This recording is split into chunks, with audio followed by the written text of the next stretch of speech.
정부가 2021년 세법 개정안을 내놨습니다. 내년부터 연간 총소득이 3,600만 원에서 3,800만 원인 맞벌이 가구도 근로장려금을 받게 됩니다. 국민지원금 지급 기준이 나왔습니다. 호벌이 4인 가구 직장인 기준 6월 건강보험료를 30만 8,300원보다 덜 냈으면 1인당 25만 원씩 총 100만 원을 받게 됩니다. 다음 달 전국에서 2만 세대에 육박하는 새 아파트가 입주합니다. 전체 물량의 80%에 수도권에 집중돼 있어 전세난 완화에 도움을 주게 될지 주목됩니다. 금융권이 인터넷 은행과 코로나19 사태로 촉발된 비대면 거래에 발맞춰 가상과 현실을 연동할 수 있는 메타버스 진입에도 속도를 내고 있다고 합니다. 센 경제 라이브 출발합니다.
시청자 여러분 안녕하십니까? 센 경제 라이브 서정덕입니다.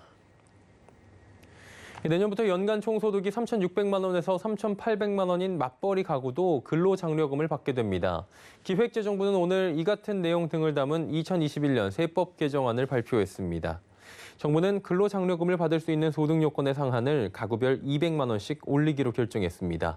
내년 1월 1일 이후 신청분부터 적용되게 되는데요.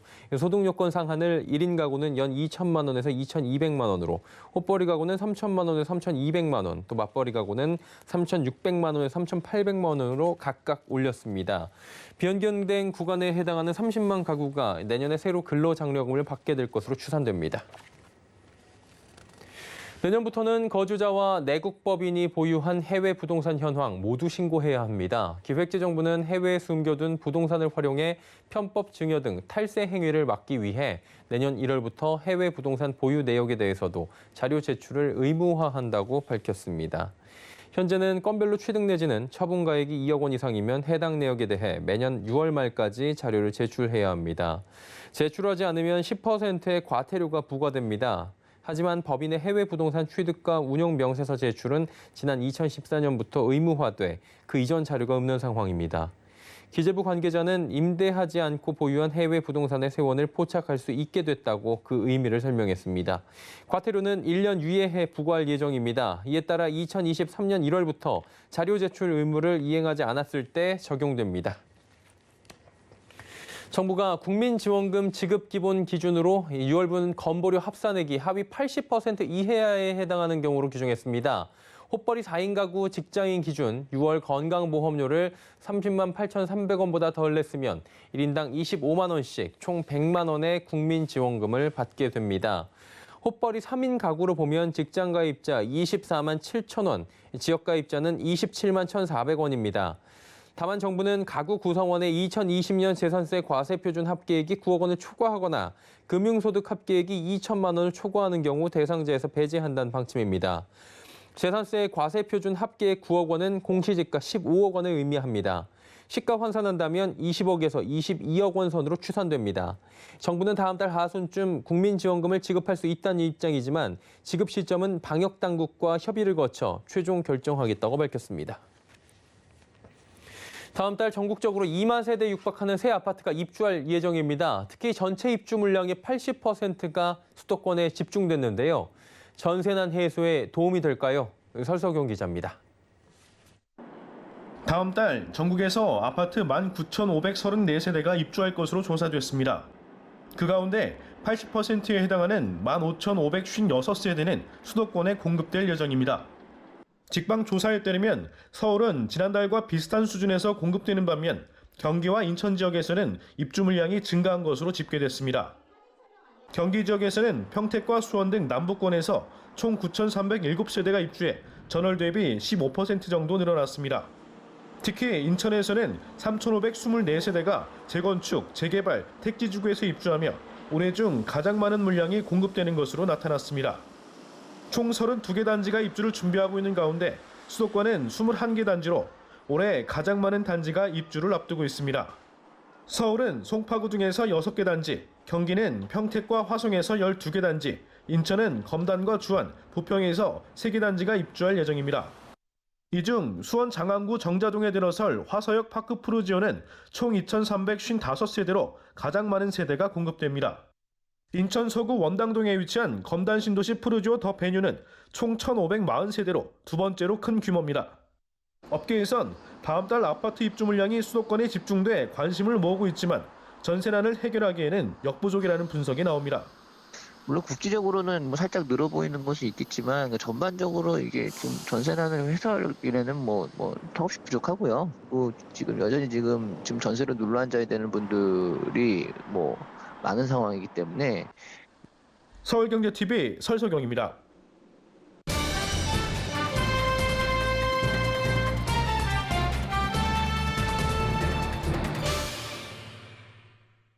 예, 벌써 7월의 마지막 주입니다. 최근 주식시장은 박스권에 갇혀서 지지부진한 좀 답답한 흐름을 계속해서 이어가고 있는 상황인데요. 오는 8월엔 3,300선 재돌파가 이루어질 수 있을지 궁금합니다. 시장 상승 탄력이 다소 둔화된 모습은 맞는 것 같은데요. 향후 전망과 대응 전략들 이야기 나눠보도록 하겠습니다. 증권부 김혜영 기자 연결돼 있습니다. 나와 있습니까?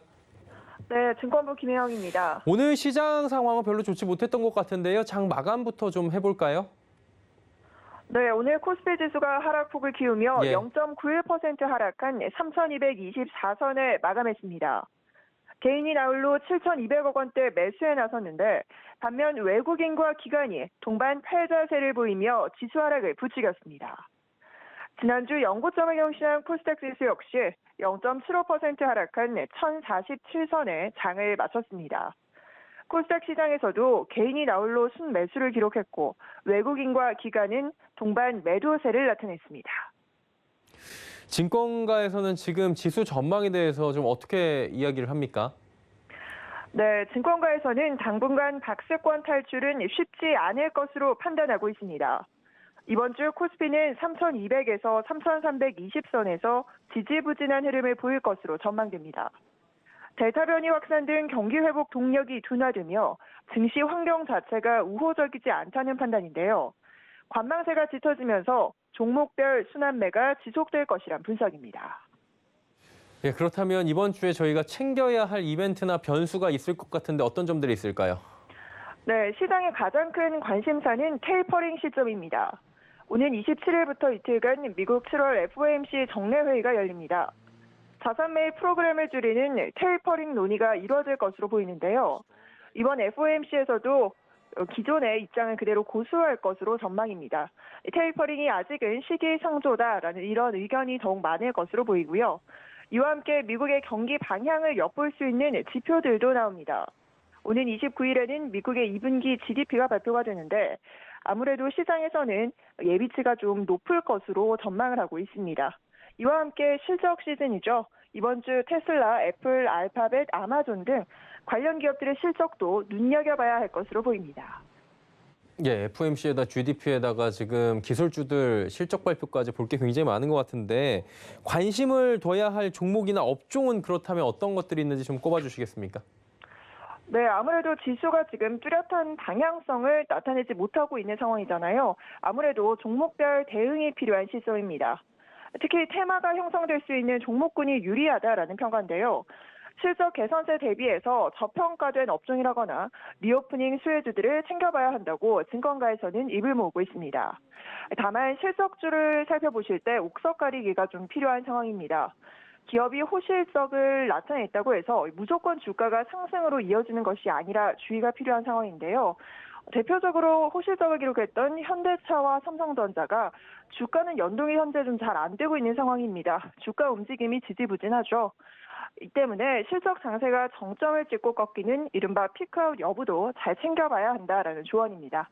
김영환 NH투자증권 연구원은 최근 주가가 실적의 연동에 움직이지 않는 경향이 강해지고 있다며 그동안 한국 기업의 실적 개선을 이끌어온 경기 민감주들의 영업이익 고점이 2분기에서 3분기로 길게 보면 기업이익이 피크아웃을 통과할 것이다. 이런 우려 때문에 현재 상황이 나타나고 있다라고 진단하고 있습니다. 예, 시장 분위기 좀 여쭤볼게요. IPO 시장 얘기들 굉장히 많이 나오고 있고요. 카카오뱅크 공모주 청약이 시작됐는데 어떻습니까? 네, 공모주 슈퍼대전이 시작됐습니다. 카카오뱅크를 시작으로 앞으로 2에서 3주간 몸값이 조 단위에 달하는 기업 5곳이 잇따라 청약에 나섭니다. 우선 카카오뱅크가 오늘과 내일 이틀간 공모주 청약을 진행합니다. 중복 청약이 불가한 만큼 눈치 싸움도 치열한데요. 전문가들은 여유 자금이 많은 분들이라면 최대한 물량을 확보한 증권사를 선택하는 것이 좋고요. 그렇지 않다면 가입자가 적은 증권사를 공략하라는 조언입니다. 이와 함께 NH인후행과 크래프톤, 롯데렌탈, 일진, 하이솔루션 등 대여들의 줄줄이 청약이 계속해서 준비되고 있는 상황인데요. 이에 증권가에서는 100조 원에 달하는 청약 증거금이 모일 수 있다고 전망하고 있습니다. 예, 시장의 유동성이 참 풍부하긴 한가 봅니다. 주간 증시 전망 전략들까지 살펴봤습니다. 증권부의 김혜영 기자였습니다. 고맙습니다. 네, 고맙습니다.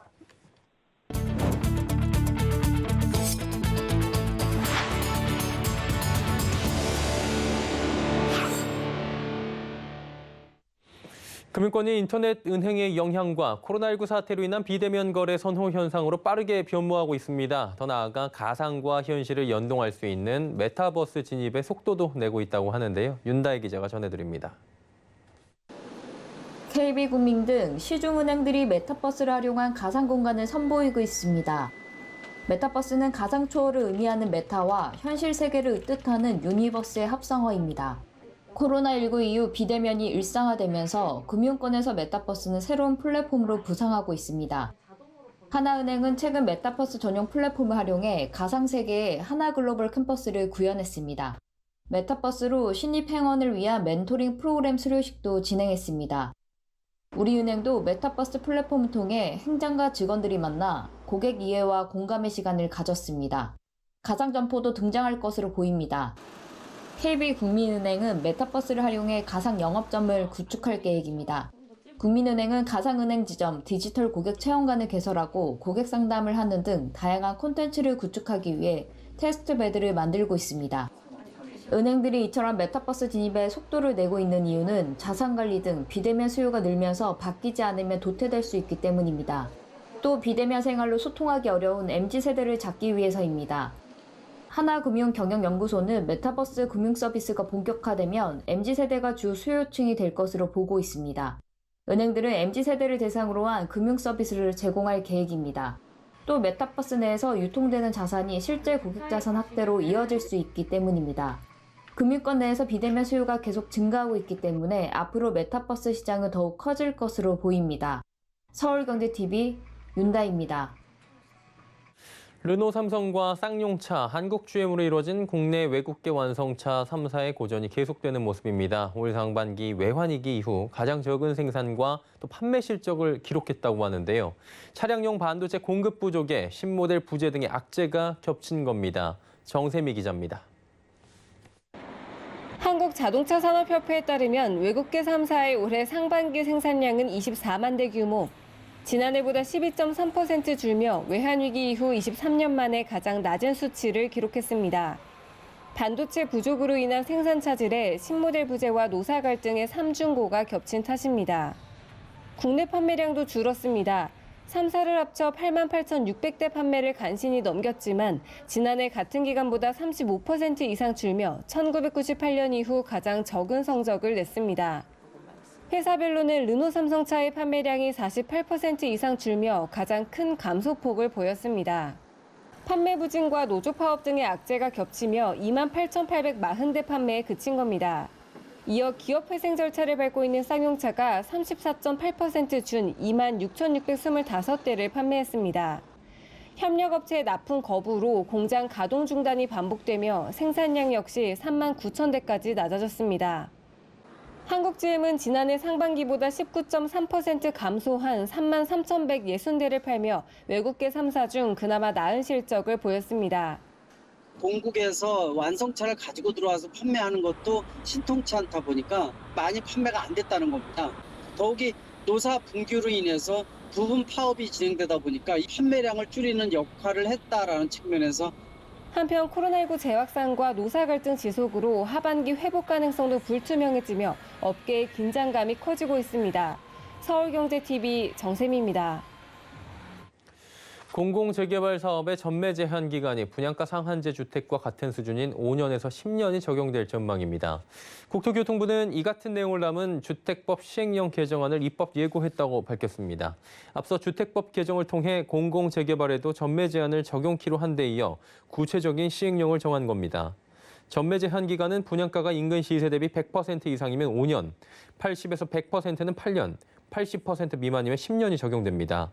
거주 의무를 채우지 못할 경우 한국토지주택공사 LH에 주택을 팔아야 할 의무가 있습니다. 이를 이행하지 않을 경우엔 300만 원의 과태료가 부과됩니다. 서울 동대문구 신설 1구역과 중랑구 망우 1구역이 각각 공공재개발, 공공재건축 1호 사업지가 될 전망입니다. 한국토지주택공사는 내일 LH 수도권 주택공급 특별본부에서 망우 1구역 조합과 공공재건축 공동사업을 위한 업무 협약을 체결할 계획입니다. 망우 1구역은 주민 동의율 74%를 돌파하며 공공재건축 후보지 중 최초로 사업 시행자 지정 요건을 충족했습니다. 신설 1구역은 지난 19일 LH를 단독 사업 시행자로 지정한 바 있습니다. 봉천 13구역도 오는 8월 사업 시행자 지정을 목표로 주민 동의를 받고 있습니다. 100세 시대가 다가오고 코로나19까지 확산하며 건강에 대한 관심이 부쩍 커진 모습이죠. 제약업계를 넘어 식품업계에서도 건강기능식품 시장에 뛰어들고 있다고 하는데요. 김수빈 기자가 그 현장을 취재했습니다. 제약업계가 주도권을 가진 건강기능식품 시장에 식품사들이 도전장을 내밀고 있습니다. CJ제일제당은 최근 독립적인 건강사업 전담 조직을 구성하고 건기식 브랜드인 리턴업을 육성하는 데 속도를 내고 있습니다. 빙그레는 건강지향 통합 브랜드 TFT를 론칭했습니다. 여성 건강 브랜드 비바시티와 남성 건강 브랜드 마노플랜 등을 출시하고 시장 공략에 나서는 모습입니다. HY는 아예 유음료 기업에서 건강사업 종합기업으로 방향을 전환했습니다. 다양한 건기식 브랜드를 기반으로 프로바이오틱스 B2B 사업에도 나서며 올해 건기식 매출 1,200억 원을 달성한다는 목표입니다. 식품사들이 앞다퉈 건기식 시장에 뛰어드는 건 코로나19 확산으로 건강에 대한 관심이 커지고 있기 때문으로 분석됩니다. 한국건강기능식품협회에 따르면 올해 건기식 시장 규모는 5조 원, 2030년에는 25조 원까지 성장할 것으로 전망됩니다. 최근 건기식 시장이 확대됨에 따라 식품업체들도 자사 노하우 등을 활용해 많이 진출하고 있습니다. 당사 제품 중에는 간편하게 취식할 수 있는 젤리 스틱 형태 제품의 인기가 높은 편입니다. 델타 변이 바이러스 확산으로 코로나 사태가 장기화되고 있는 만큼 앞으로도 많은 기업들이 건기식 시장에 뛰어들며 경쟁이 치열해질 것으로 전망됩니다. 서울경제TV 김수빈입니다.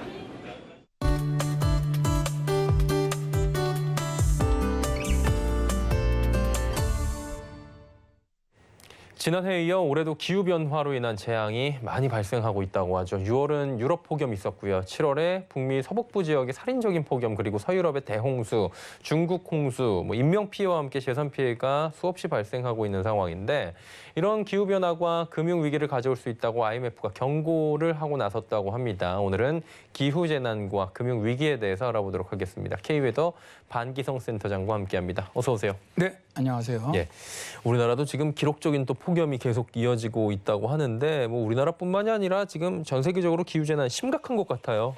네, 저 먼저 좀 폭염에 대해서 좀 예. 말씀을 드리겠습니다. 올여름 45도 이상의 극한적인 폭염을 보인 지역이 북아프리카, 아라비아 반도, 동유럽, 이란, 북서인도 대륙, 그리고 미국과 캐나다 서부 지역인데요.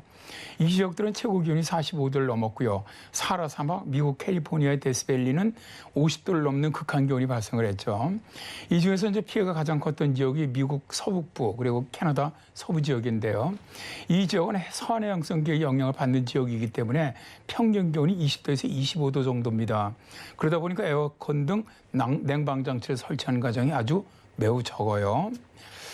미국의 시애틀 같은 경우 전 주민 가운데 44%만이 에어컨을 가지고 있다 보니까 극한 폭염에 많은 인명 피해가 발생한 건데요.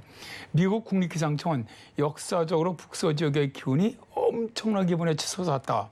히트웨이브 2021이라고 전할 정도였는데요. 해시태그가 해갖고.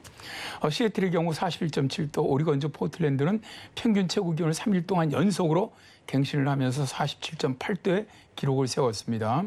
미국 북서부의 바로 위쪽인 캐나다의 서부 지역 폭염도 뭐 정말 엄청났는데요.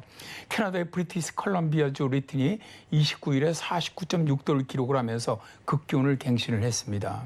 여기에 폭염과 가뭄으로 인해서 오리건주 부트레그에서는 대형 산불이 발생하면서 뉴욕시보다도 더 넓은 면적이 불타버리기도 했는데요. 폭염의 영향을 받은 미국과 캐나다의 농축 산업자들은 절망에 빠졌다고 합니다.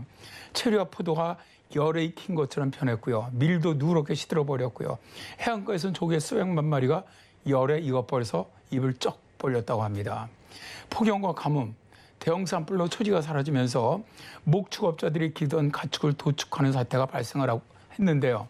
미 재난당국은 폭염과 대형 산불 피해로 사망 250명 이상, 재산 피해만 80조 원이 넘는 경제적인 피해가 예상된다고 밝혔습니다. 예. 예, 폭염도 폭염인데 지금 보니까 그 대홍수도 엄청난 상황이라고 하는데 이게 천년 만에 최악의 홍수입니까? 네, 그렇습니다. 지금 뭐 서유럽 쪽은 지금도 계속되고 있죠. 독일 쪽 말씀하시는 거예요? 그러니까 독일 처음 시작한 건 네, 독일, 벨기에, 네덜란드, 네. 스위스, 오스트리아 쪽에 있는데 오늘은 보니까 영국이더라고요. 그러니까 이게 이제 뭐 독일과 벨기에에서만 지금 230명이 넘는 사망자, 1000명이 넘는 실종자가 발생을 했는데요. 말씀하신 것처럼 1000년 만에 대홍수라고 할 만큼 이 나라들은 굉장히 재난 대비가 잘 된 나라입니다. 독일이라든가 벨기에, 스위스 등 이런 나라를 강탈 했는데 강이 범람하면서 주택과 도로가 침수되고 철도는 끊겼고 일부 지역에서는 정전이 발생을 하고 식수 공급도 중단이 됐는데요. 기후변화로 인한 폭우와 홍수에 대비한 조기경보 체제는 이제 다시 재정비해야 한다는 목소리가 나오고 있다고 합니다. 예. 독일에서만 홍수 피해 복구에 수십억 유로가 필요할 것으로 추산되고 있다고 하는데요. 기후변화가 얼마나 심각한지를 잘 보여주는 사례가 7월 20일 중국 허난성의 정저우에서 발생을 했는데요. 1시간에 201.9mm입니다. 이 집중호우가 내리면서 전 지하철 노선 운행이 중단되었고 지하철 전동차 안에 물이 가득 차면서 500여 명이 갇히는 사고도 발생을 했습니다. 우리나라에서 1시간에 가장 많이 비가 내렸던 양이 100mm 전후거든요. 그러니까 이게 상상을 할 수 없는 정말 그런 강수량으로 엄청난 피해가 발생한 것이죠.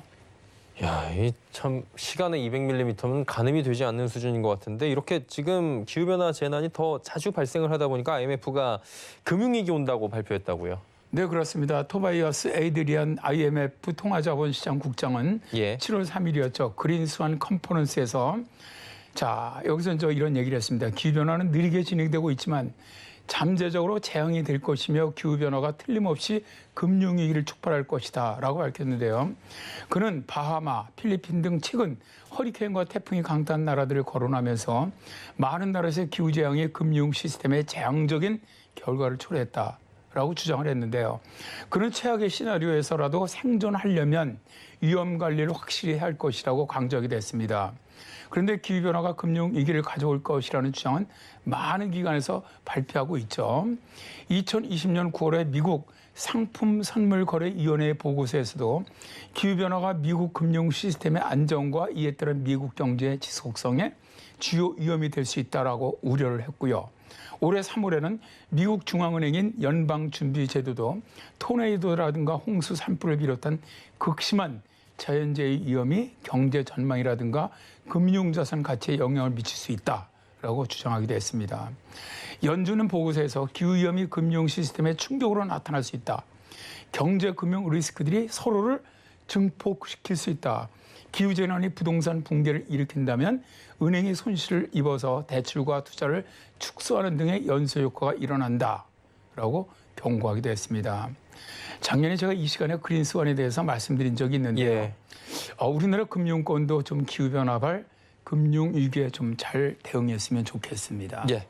오늘은 기후변화발 금융위기에 대해서 살펴봤습니다. K웨더의 반기성 센터장과 함께했습니다. 고맙습니다. 네, 감사합니다.